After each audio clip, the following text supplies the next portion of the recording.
And good afternoon. How's everyone doing? Thank you all so much for skipping your lunch and coming in here to join us for our presentation. My name is Todd Smith. I'm the Associate Director of Marketing at Jazz Pharmaceuticals. Jazz Pharmaceuticals started 15 years ago for this very moment for me to present this in New Orleans. No, I'm joking. The name Jazz comes from something pretty interesting in our culture, and it's the fact that we kind of we look at ourselves as an improvisational group where there's various functional groups that are all working together to create really beautiful music. So that's the origin of the name. I figured I'd preempt that question pretty quickly, but it is ironic that we're here in New Orleans. My job in marketing has been primarily consumer-facing initiatives. So really, I'm the brand steward, and I focus on raising brand awareness around our product and also educating on the disease state that our product treats for consumers. I have also spent a lot of time working in digital marketing, and there's been a few really fun projects that I got to work on that face our physician audience, this being one of them. So I'm really excited to share a little bit about this project today. All right, hello everyone. I'm Shreyas Murthy. I'm a principal at ZS Associates. For those who don't know, ZS, we are a global consulting company working on strategy consulting, operations, technology, like the whole spectrum. We have a very heavy focus on life sciences and medtech, pharma, among other industries.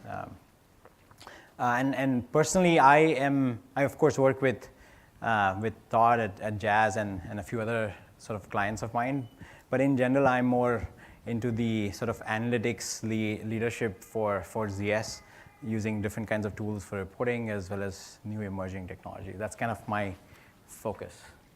Excellent. So before we get started, who knows what a pharmaceutical sales rep is? Is everybody familiar? I should say, who doesn't know what a pharmaceutical sales rep is?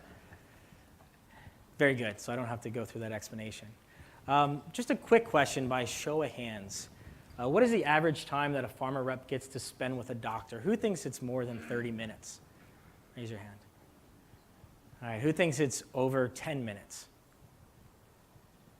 All right, how about over 5 minutes? Unfortunately, you are all wrong. The average amount of time that a pharmaceutical sales rep gets to spend in front of their customer, their physician, is about 3 minutes and 12 seconds, which is very, very limited. And I would argue that that might even be a little bit generous. Physicians are busy. They have multiple responsibilities throughout the day.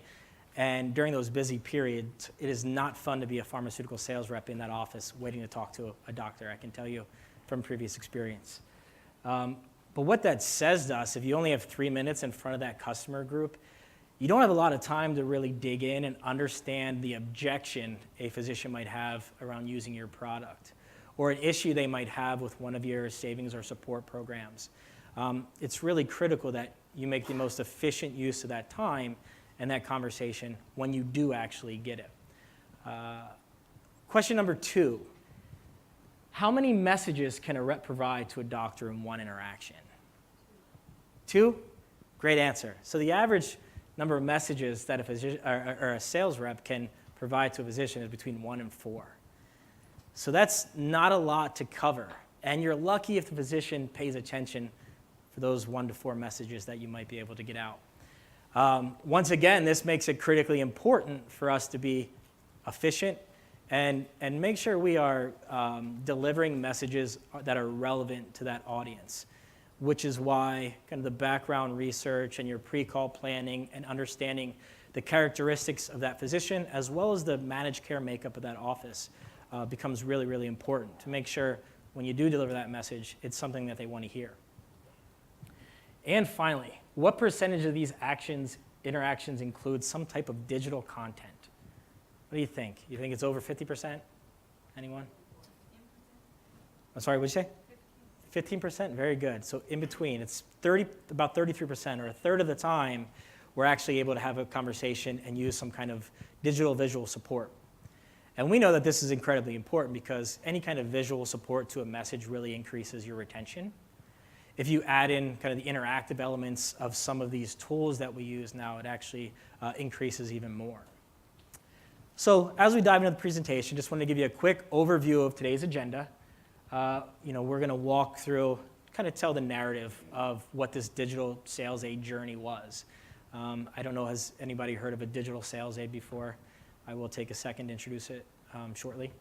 We're going to talk about dealing with bad data. So there's a lot of data that we are able to collect through this process. And what we realized is there was a lot of outliers in that data that may have skewed some of the metrics that we were looking at that we're using to inform pretty critical decisions. And Shreyas is going to cover off on that. We're going to talk about the entrance of visual analytics and taking actions into insights. That's something Shreyas is going to cover as well, which is really kind of the crux of this presentation. And then finally, what's next? So now that we did this thing, what are we going to do with it? Obviously you want some kind of outcome. All right, before I get started, I want to give everybody a second and take today's bits of wisdom from Dilbert. Give you a moment.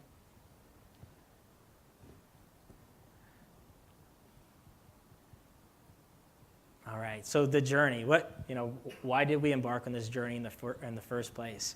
And in marketing, and really, nowadays, really with any functional group, it's really important for us to be able to measure and track everything that we do, so we're able to optimize in real time and make really, really informed and efficient decisions because, obviously, resources are finite. So we have to make sure that we're making good decisions and we can reallocate those resources on the fly as we see things that are outperforming other tactics that we might be working on. It's really easy to accomplish that in the digital space.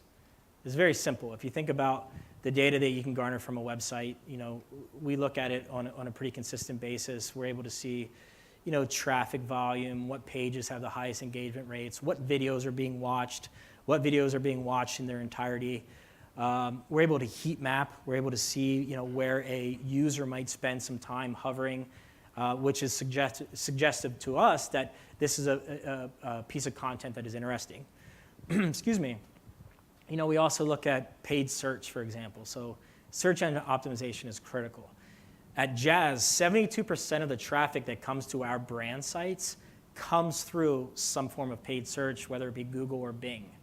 So once again, you think about how critical that data is. We're able in real time to look at what keywords are being bid on, what time of the day that is occurring, if there's market events or some kind of a PR event that we can capitalize on to make sure we drive more traffic to our website, we can do that.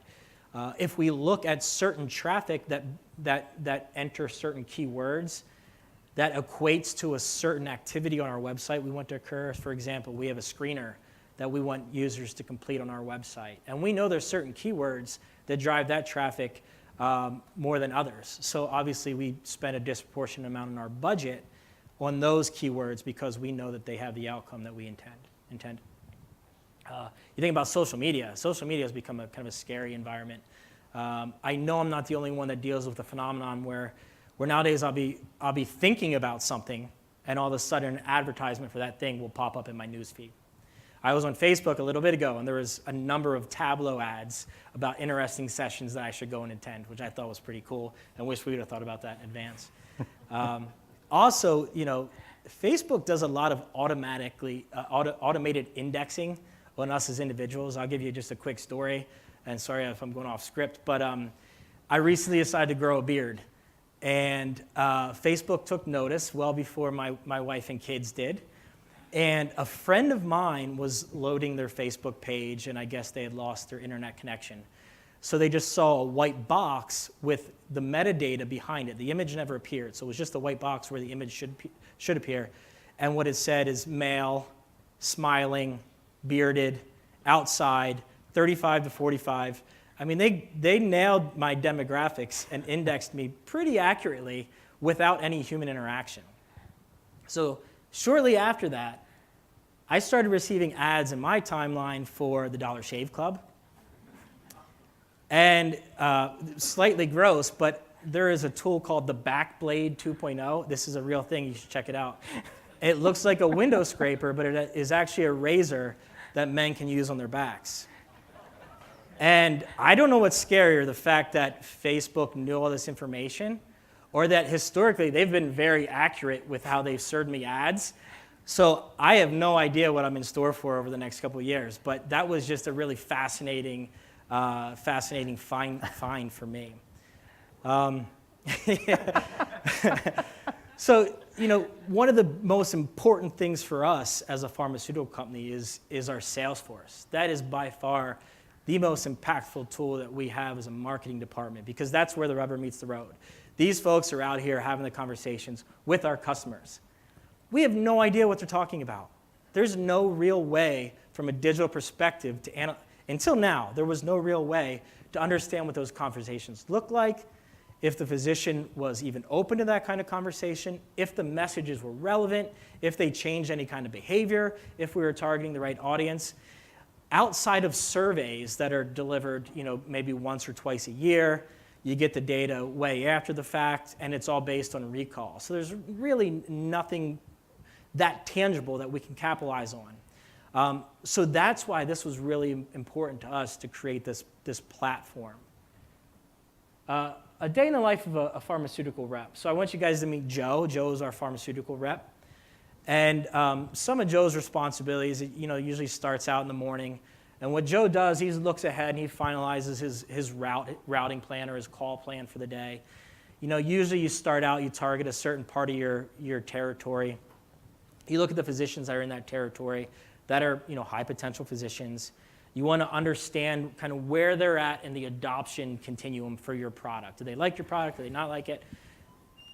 Are they a champion? Do they use it? Do they not use it? Are there managed care hurdles? What are all the issues that you're going to be facing when you walk into that office with that physician? Because remember, you have 3 minutes, and you're lucky if you get out, 1 or 2 messages. So this is how you start your day. Step number 2 is meet 3 to 4 doctors in 2 practices. Various questions come up. I will tell you, the questions come up, especially for us. One of our products has been around for 15 years. The questions are less about the product and way more about the managed care situation that might exist in that office, and what kind of support tools or patient support programs do we have to help that process to get a potential patient on a product. One of the key customers that a pharmaceutical sales rep calls on is an office manager.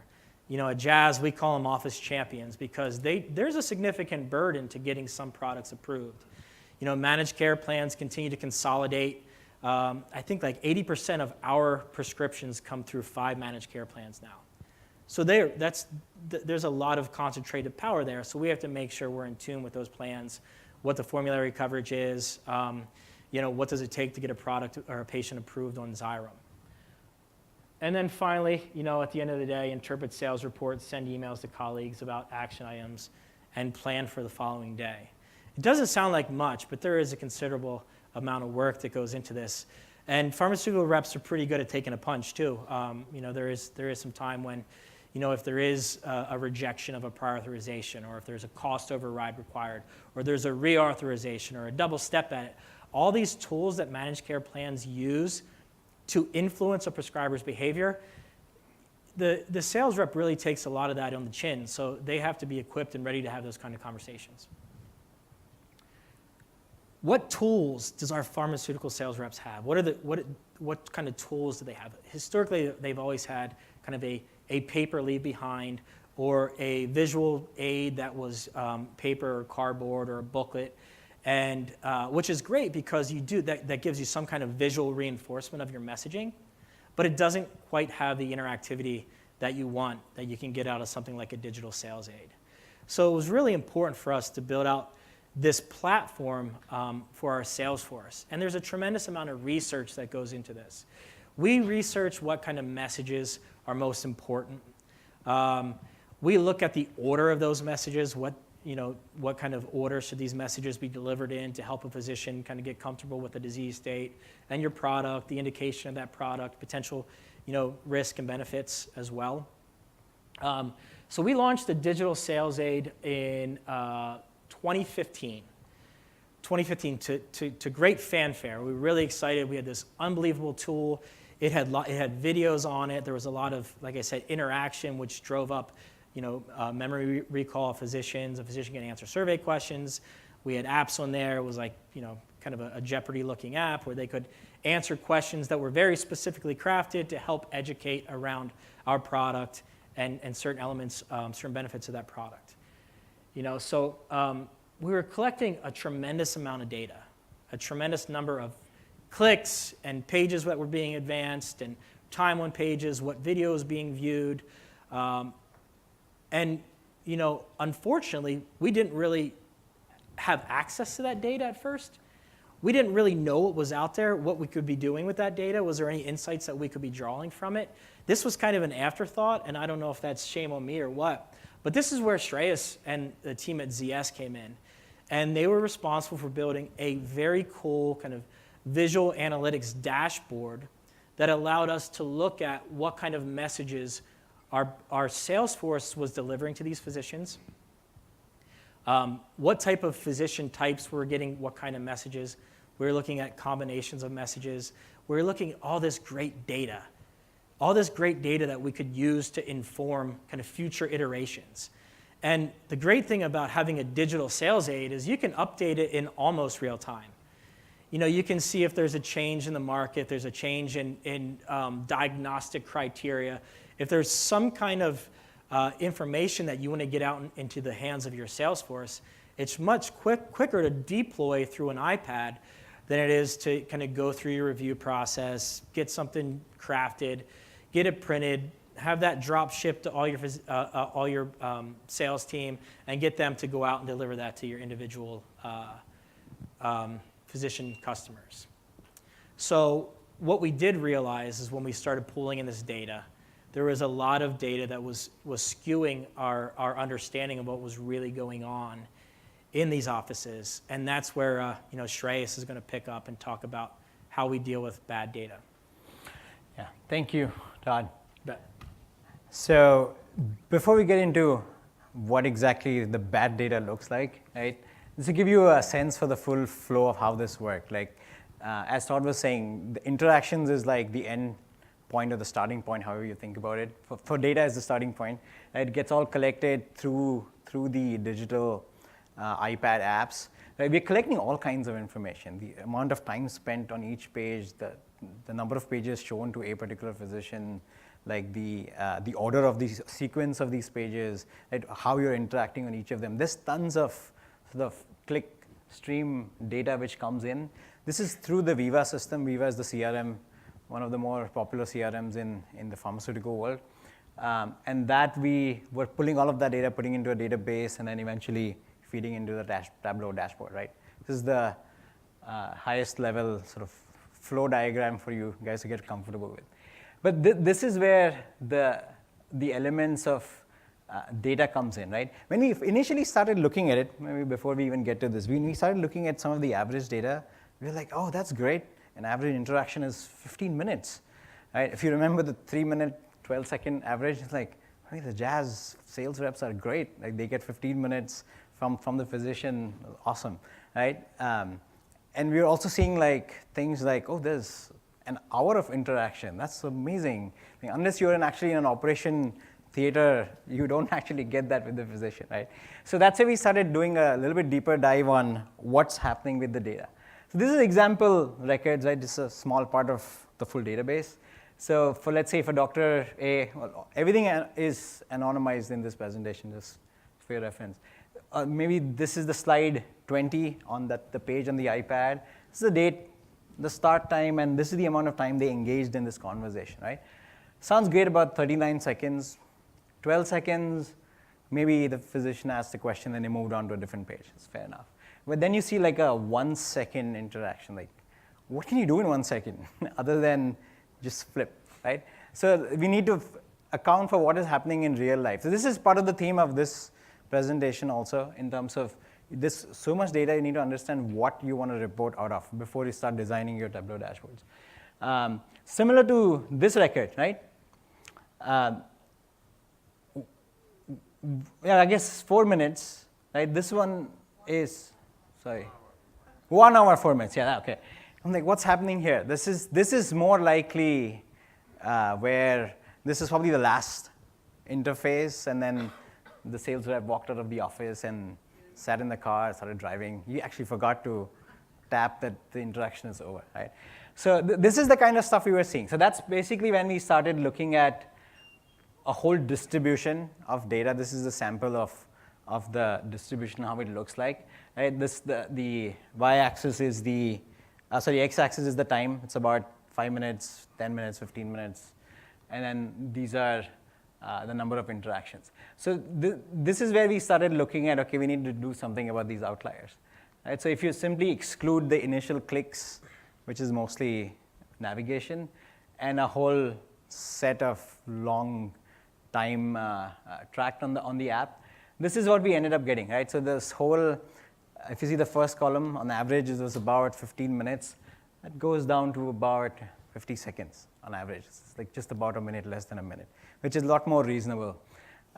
Same thing with all the other stats in terms of what you see. So this was an important part of outlier and data cleanup. Another example, if you think about it, is the messages themselves. So on a digital sales aid, each of the slides or each of the views are tagged with what kind of a message. There's multiple characteristics in there. So you can get easily caught up with what exactly was the message. So for example, there is one page could be talking about the how does this, maybe it's a disease overview, it's understanding the pathophysiology during the day, during the night. So typically, the way this works is these are interactions and questions and engagement with the physician, right? The physician asks something, the sales rep would talk about it, show some supporting sort of materials if more clarity is needed. A lot of this is around education. So you need to let some of that natural discussion happen when you look at the data.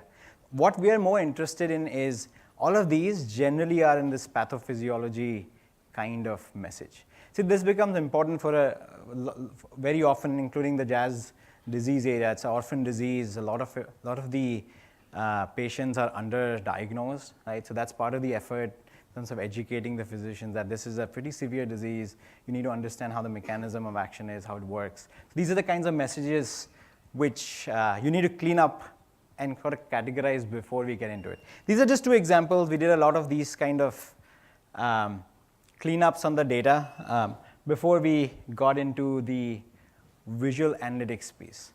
By the way, this is how we call it, actions to insights. Everybody talks about insights to action, right? Like actionable insights. We need to do something, act on all the data which we get. This is almost, think about it, it's the reverse. That there's so much action going on, interaction going on with your customers, and we wanted to understand and get insights out of that huge pool of data.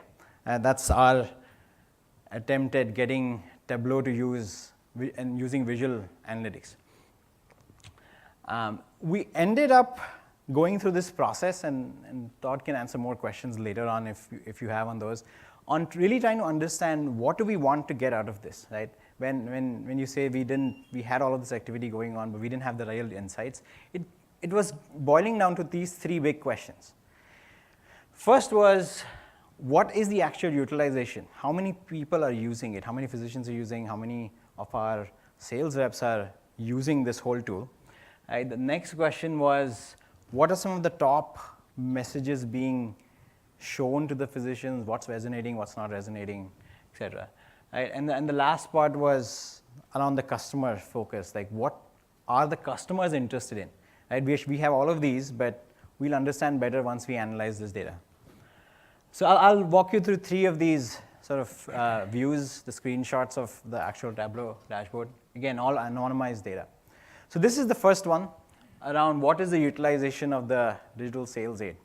One quick thing before we get into how it's laid out and the elements which we used.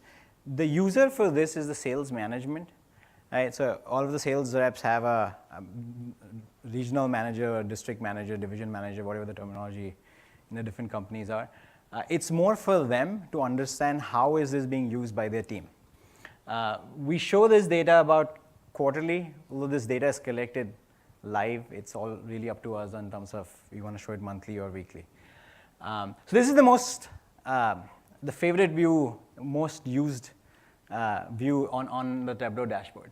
See, on top is is what we call as the ribbon, which has the key sort of takeaways and insights and metrics. This is one of those best practices. If you probably heard it, I heard it in 3 different sessions yesterday, including the keynote, that this is a pretty good practice. So that's kind of what we developed at Jazz as well.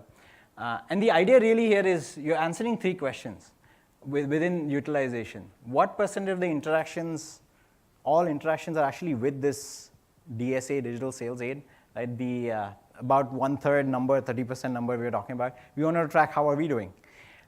What percent of the interactions what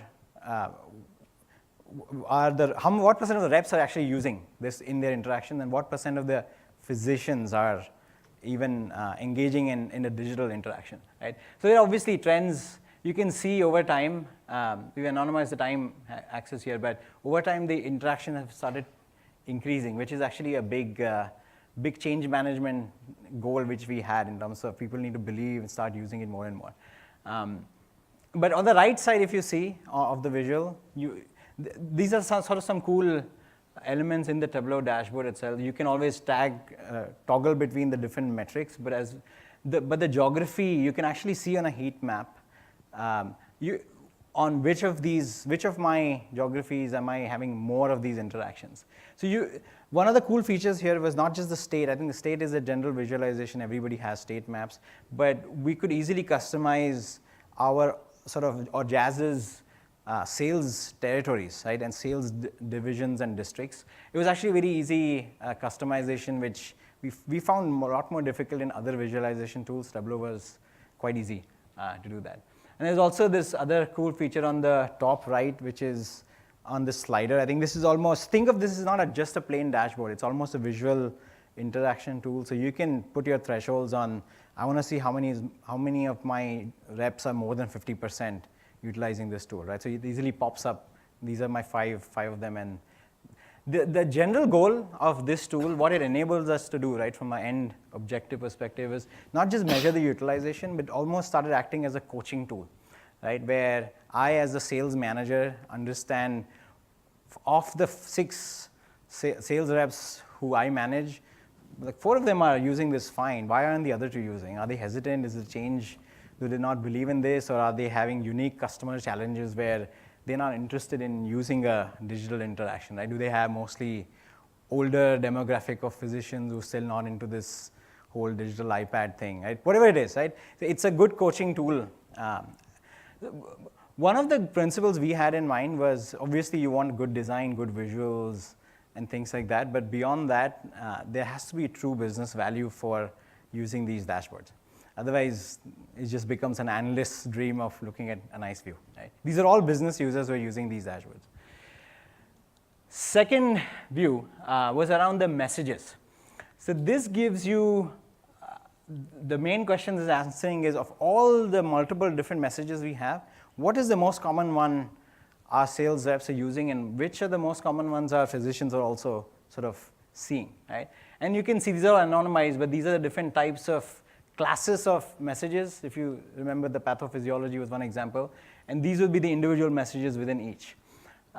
There's a clear trend. There's a primary message most of our reps were using, which is kind of part alignment with what we ask them to do, but also part they are figuring out based on what the customer's needs are. So it's a little bit of this two-way learning. That's what this dashboard helps you do. The bottom right, I think this is an interesting chart, because one of the goals here was not just to understand what's the most commonly thing used or over time how it's changing, but it's the sequence of messages. Because this is almost, if you have 25 different messages, you have almost infinite number of combinations. Like, what is the most natural combination which is working with our customers, or our sales reps are comfortable showing, right? As a marketing team, I think we have some theoretical ideas of what is good, but this is the kind of visual analytics you need to do to show, oh, this sequence, my message, class 1 followed by class 3 has the most effect in terms of engagement.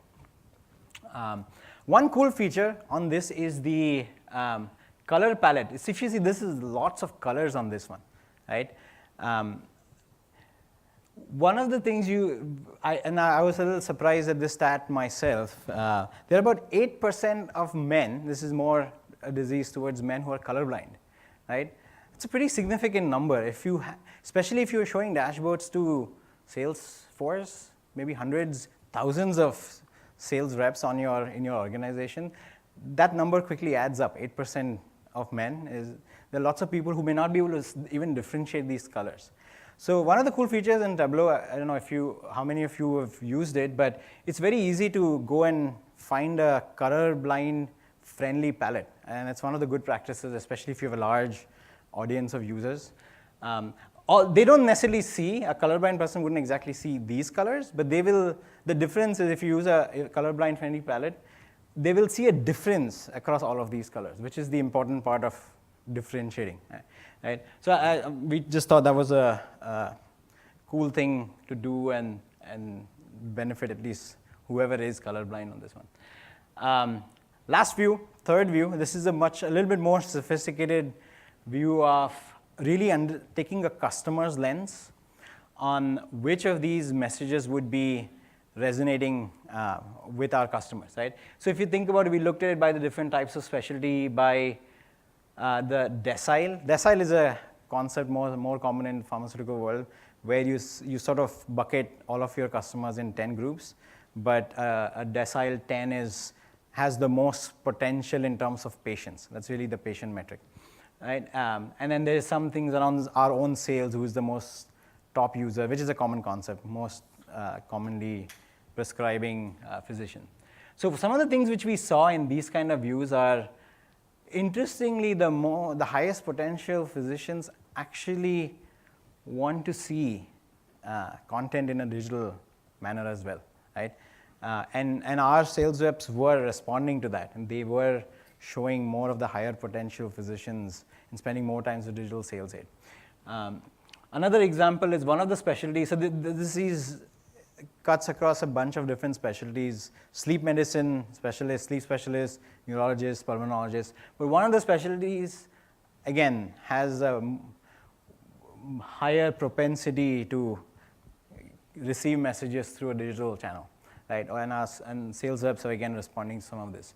So these kind of micro insights, by the way, this is just one view for a particular geography, right? Different, you can get a national view versus you can also deep dive into certain specific sales geographies and see if your geography and your customer is different. So it helps a lot with the customization of our messages with these customers. That was sort of the end goal. How do we better cater to our customers' needs? I'll flip back to Todd and talk about, so what, right? We have all these nice looking dashboards and interactions. So what do we do with it, and where do we go next? Thanks, Shreyas. So what? Now that we did this thing, what does that mean? How do we move forward? And I don't think we would have been invited if we had any kind of negative result. So I'm excited to share kind of the outcome of this dashboard that we created.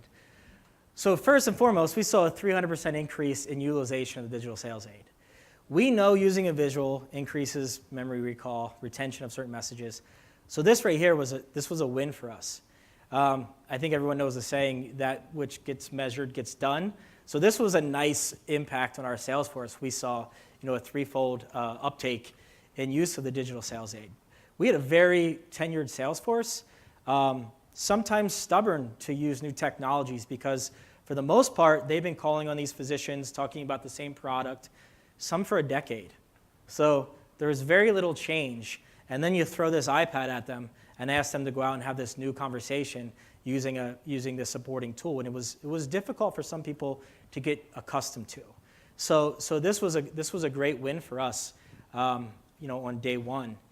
The other thing, we saw a 100% increase in physicians that were shown a DSA by our sales reps. So we basically doubled the number of physicians that were exposed to any kind of visual messaging.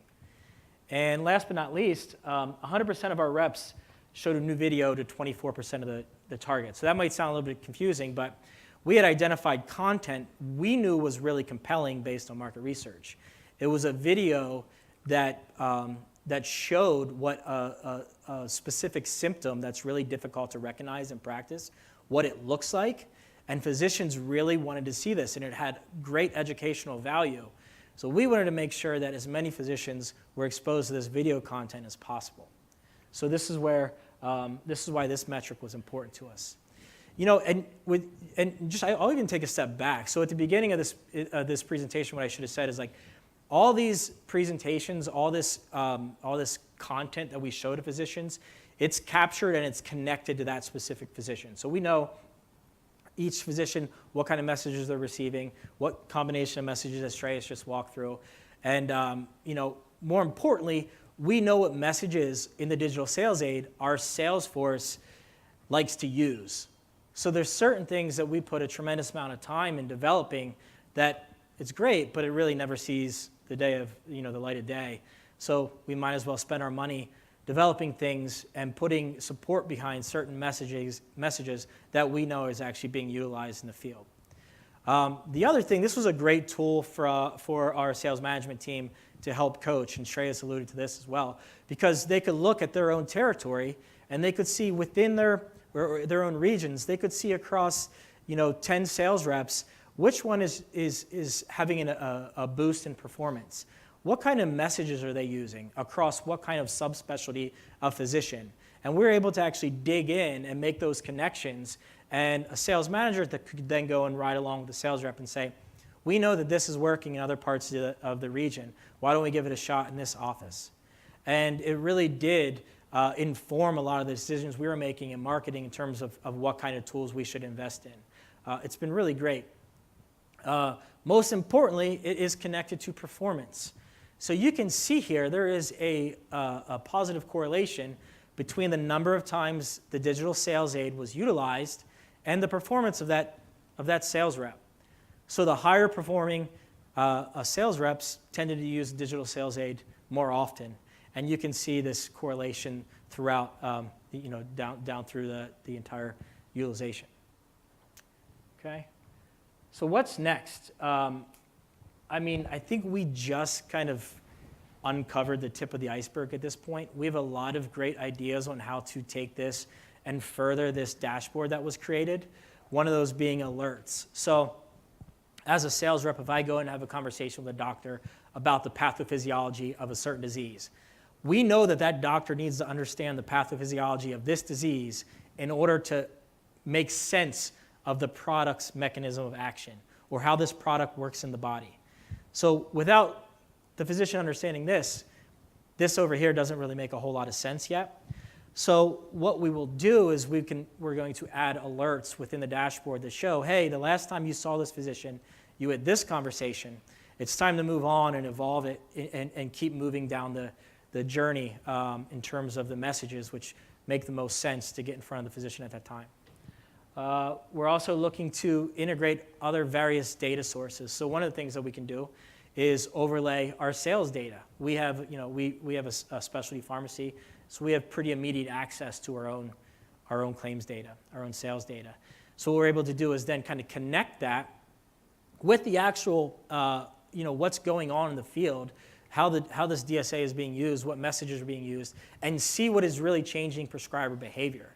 And we can kind of splice that up by looking at individual physician characteristics and see what messages that type of physician needs to hear in order to move him kind of down the adoption journey to make, you know, to change that prescriber's or change that physician's prescribing behavior, right? Some of the other things that we're looking to do is kind of predictive analytics. Like I mentioned earlier, use the data output of this to suggest future messaging for that physician.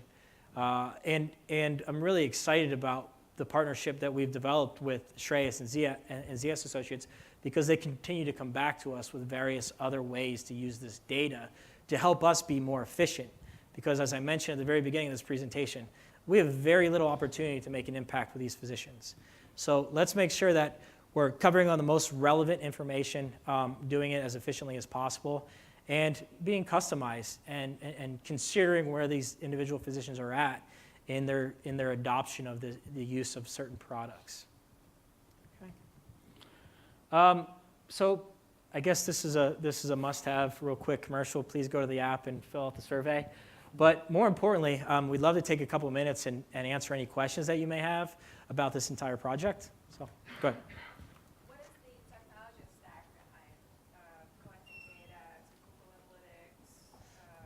Talk a little bit about that. Sure. So this is based on the Viva platform. So I think a lot of the just Viva connected to the so the whole digital sales aid is sitting on the Viva platform. So it's once a sales rep logs in, I mean, they have all their dashboards reports, but they also have this digital sales aid to show. And all the data is hosted and collected in Viva itself. So it's all fairly seamlessly connected. But we pull it out before we put in our standard technology dashboard with their data and then put a Tableau dashboard on it. Because we didn't necessarily want to overload the Viva platform because we integrate a few other data elements as well, in addition to what's there in terms of the interactions. And that was actually, I think, one of the most difficult parts of the project early on was getting that data out of Viva in a usable format. Working with ZS to have them kind of scrub it and validate it and make sure that it was good data before everyone kind of moved forward with the project. Yeah. Go ahead. Sorry, you had a Go question? ahead, I'll let you.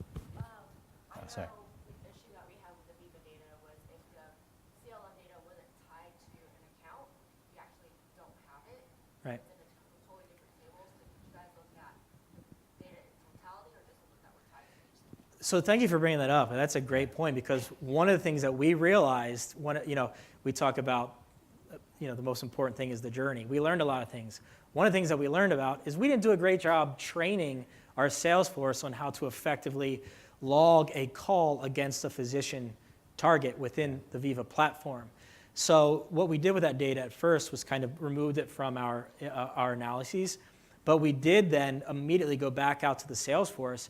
We identified specific like power users, we called them, folks that were really good at entering their data accurately, and we deployed them out amongst the various regions to educate the rest of their sales team on how to connect those messages to a certain physician profile. And early on, there was one sales rep down in, actually it was in New Orleans, and I think this was 3 months after launch, and it was the first data pull that we got, and this sales rep showed that they used the digital sales aid 0 times. So we called the regional sales manager, and we were like, well, what could be going on? She hasn't used the digital sales aid at all. And he's like, no. I've been in the car with her. I've been on sales calls. I know she has used this in front of physicians. Here, she wasn't connecting any of those calls to a specific profile. So she was our perfect, business case to go and support some additional training for the entire sales force. So yeah, initially and since then, since we've identified that and had those follow-up trainings, very little do we see these calls not being assigned to a specific physician. It's not a hassle. It's just something which you need to consciously do before you start the call. That's all. You want to go first? First, who at Jazz Pharmaceuticals kind of looks at the data in Tableau, and how do you guys create that training element so that you're looking at the data correctly to make decisions? Yeah, good question. You want to take that? So I can take that. So the first part was who looks at it, and then how do we? Okay. So we get the data on a monthly basis. It's usually about kind of 30 days in arrears. Our regional sales management team has that, which was kind of enough to instill some fear into the sales force, which I would say was definitely also a catalyst for the lift in utilization, because there's this big brother element. Oh, now I know that Jazz is looking at everything I do and where I'm at and when I'm making these calls. And we do have the ability to do all that. We can look at like calls when they're timestamped and so forth, but we obviously are not doing that. It's more for us to make better decisions. So we have this kind of this schedule of events that occurs where the data is extracted from Viva, it's shipped over to ZS, they reformat it, enter it into the Tableau dashboard. Every regional sales manager and the home office folks that have access have their own unique login credentials. They are only exposed to that information that they're supposed to be exposed to. So home office folks see everything. The area business directors see everything that's under their respective areas. And then, as you trickle down, they only get that information. And did I answer your whole question? I don't know if. Oh yeah, the other part was just like, how do you ensure that they're looking at the data correctly so that their business decisions Yeah. Oh yeah, so thank you, and I'll answer that, and then you can go for follow it. up. But one of the things we did is we knew that this was going to be scary, so we identified some influencers in our sales force, and by influencers, I mean people that are pretty opinionated, and they do drive some of the decisions that are made across our sales force, whether or not something's going to be liked or not liked. So we identified who those people were, not just in the sales force, but also the management team, and we brought them in on this advisory board. And as we were building this out, we brought them in at every step of the process to make sure that they were comfortable with the data. Was it being delivered to them in a usable format? Because at first, Shreyas mentioned the map and how it was broken down by specific geographies. Well, it was broken down the visual element was broken down statewide. So you couldn't look at it and see the individual utilization levels of the territories. Was just at the state level. So we quickly identified that as a change that was necessary and updated that. So that was just one of the byproducts of those conversations. We had members from the sales force that were involved and made sure that their input was considered and integrated. And then as a result, they became kind of advocates. And when we launched this, we used them as our tool to go out and encourage uptake in the sales force. You want to go next? Yeah. How are your managers consuming that data? Is it directly within Tableau, or are you exporting to PDFs and sending out? Yep. And second, when you turn on the tracking feature within Viva, do you have any compliance concerns that you have to address? Are people comfortable with that, or anything we should look out? Because I thought it's great to have. Yeah. So I answer the second one first. Yes. Yeah, totally. There's, I think anything related to tracking anybody is going to cause some concern. There's a bit of hand-holding. We really had to establish that trust up front. And anytime we delivered data back to the Salesforce from this dashboard, we made sure that we weren't showing like, oh, look at these are the number of calls that were made after 4 o'clock on a Friday. Obviously, that was something we chose to avoid doing. We actually give everybody login credentials so they do view the data within Tableau itself. Did I answer your question? Okay. Yeah, it's all within Tableau. They can export if they want to, especially if they want to communicate with a particular sales rep, but it's all within the Tableau environment. Yes. You were talking about future plans, including, I guess, what you call micro-messaging based on Right. Responsive, the ROI for the different messages. How were you thinking of implementing the micro-messaging mechanism? Yeah, so great question. So, and without disclosing too much, we have kind of a basket of subspecialties that our Salesforce calls on. And we know that, certain messages resonate differently with these individual subspecialties of physicians. So what we've been looking at is how messages impact different types of physicians, different geographies, and what messages are effective in changing prescribing behavior. If we see a breakthrough in somebody's utilization of our product, what were the messages that led up to that kind of change in prescribing behavior? So what we are able to do, because we have such readily available access to our product data, our sales data, is kind of connect that to the individual physician profiles within Viva. And this is something, because Jazz is not a HIPAA-covered entity, so this is something that's handled by third-party partners like ZS. So they're able to kind of make those connections and see, if there's a certain sequence of events or sequence of messages that it takes to get a physician over a certain hump. Because we have different ways that our product is being used. The disease state itself kind of has 2 subtypes. So we know if in a certain specialty of physician, subtype 1 requires this type of message for our product to be used, then that becomes an easier conversation, because we're able to see, looking at aggregate level data and de-identified data, what changed that kind of usage. Yeah, and just to add a little bit more, I think this is the journey that Jazz has been on for a while in terms of using a lot of different data sets, putting it together, and we've been doing some level of machine learning and AI techniques on this prediction, right? Because you can take each of these sequences and see these are the different sets who gave this sequence of message, and and what was the sort of receptivity from the physician. Receptivity, you can quantify different features on this and then eventually get to sales. So there's a methodology and analytics engine behind this, but the output of that should be through both reflected in Tableau and through the individual DSA content, right? And the mechanism. That's the idea. So it gets driven back down to the salesperson automatically?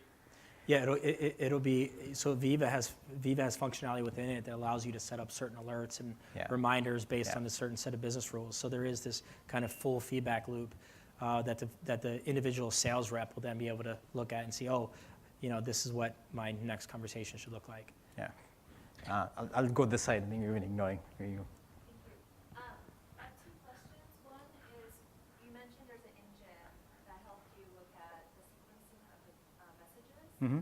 I'm wondering what that engine is. I'm not familiar with the field, so I don't know if this is Viva technology or if it's like a different AI tool that you have.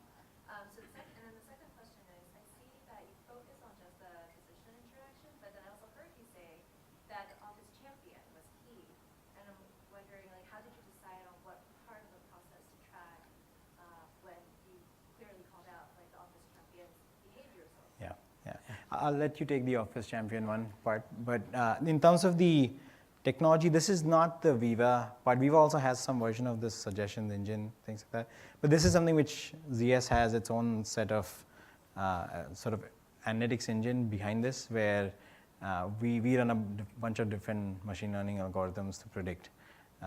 So yeah, I mean, there are different options which you could use, but this is based on, since we were pulling the data out anyway on the ZS sort of side of things, we were running and integrating with all the other data and running the engine on our side, and then pushing the recommendations back to Viva. And that's the other mechanism, because Viva can also take suggestions and then display it out. Yeah.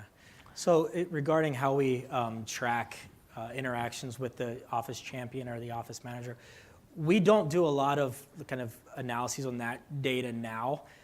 We are in the process. We introduced this access and reimbursement manager team. So there's this team that goes out and supports the salesforce, and specifically, has these conversations with the office manager on how to process the prioritization paperwork and any other necessary administrative paperwork required.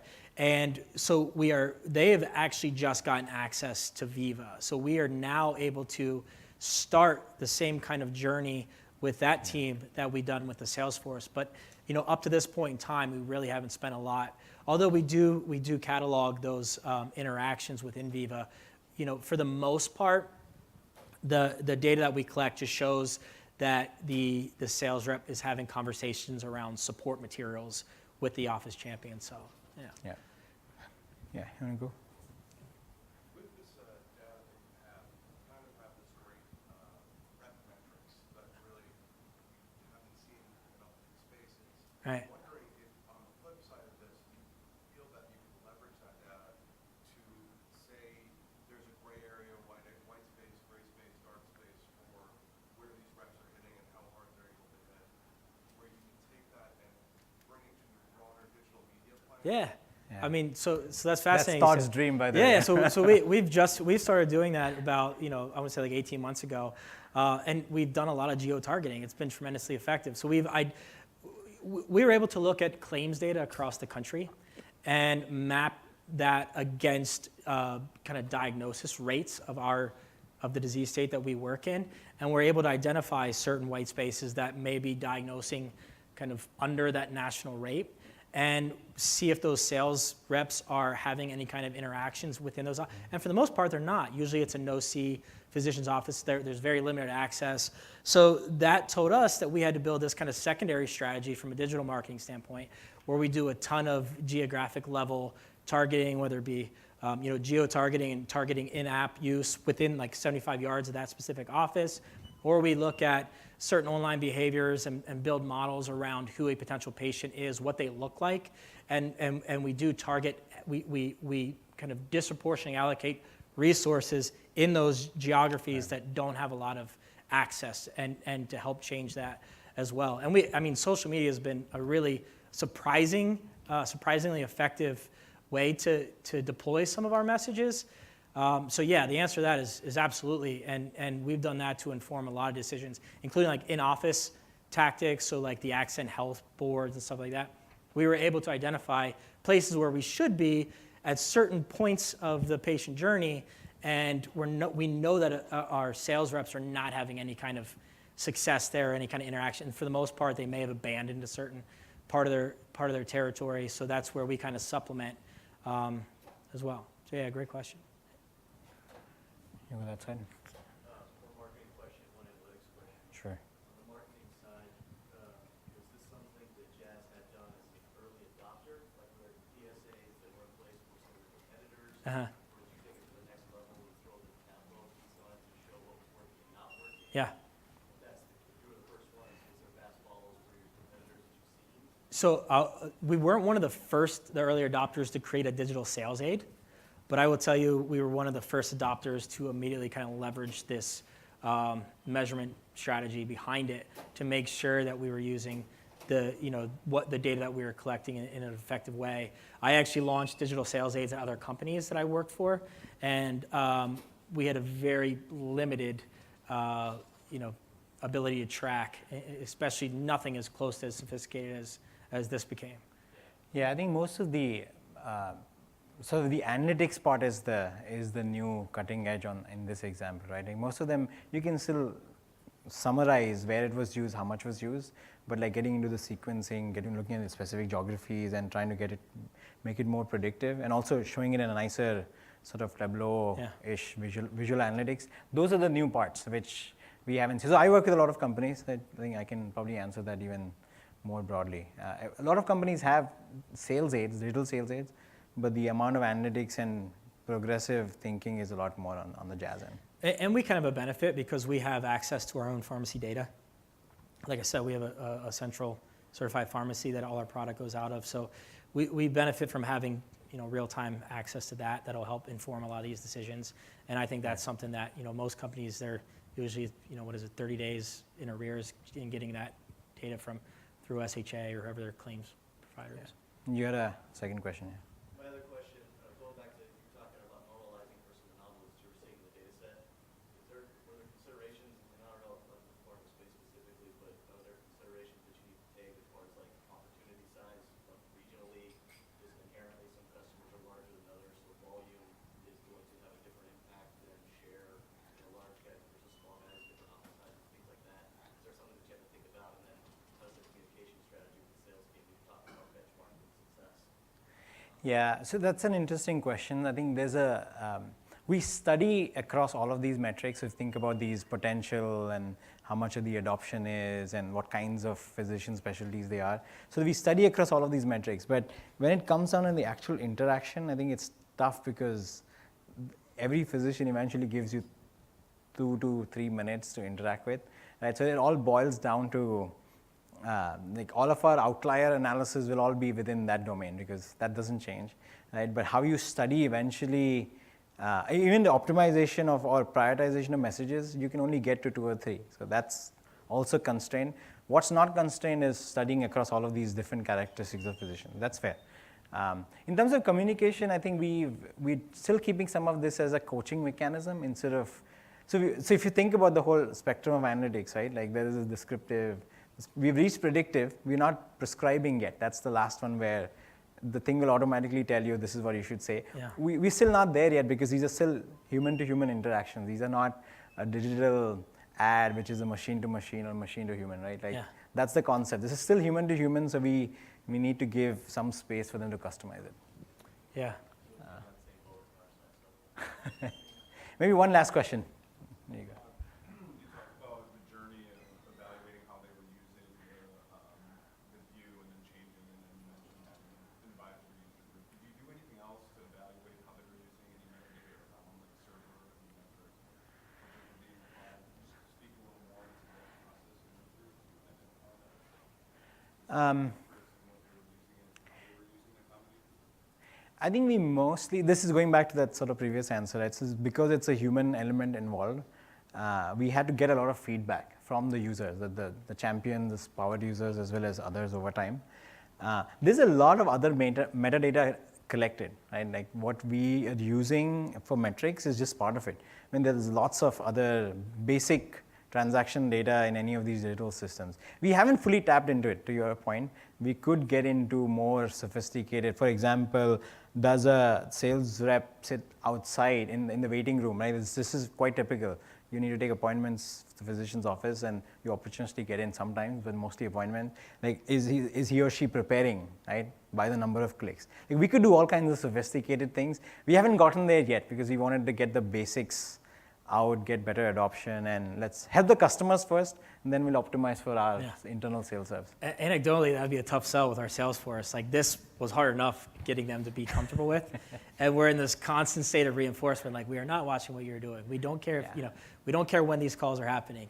It really does become like, because what you don't want to happen is them to get to a prescriptive level where we're telling them what to do, and then they're sitting in their car. I'll never forget when AstraZeneca first rolled out, some of their sales reps, when they first rolled it out, and I was still in the field, I would walk by them in their car and they'd be running through the presentation of their car just to make sure that they could check the box that they got that, that presentation in for the day. But then what do you end up, it's garbage in, garbage out. So now you're like, you're forcing the sales force to go and collect data that's really not, it's really meaningless. And if anything, it's really hurting the outcome of this. So we've been tap dancing on eggshells the whole time with the sales rep to make sure that they're comfortable with how we're evaluating the data.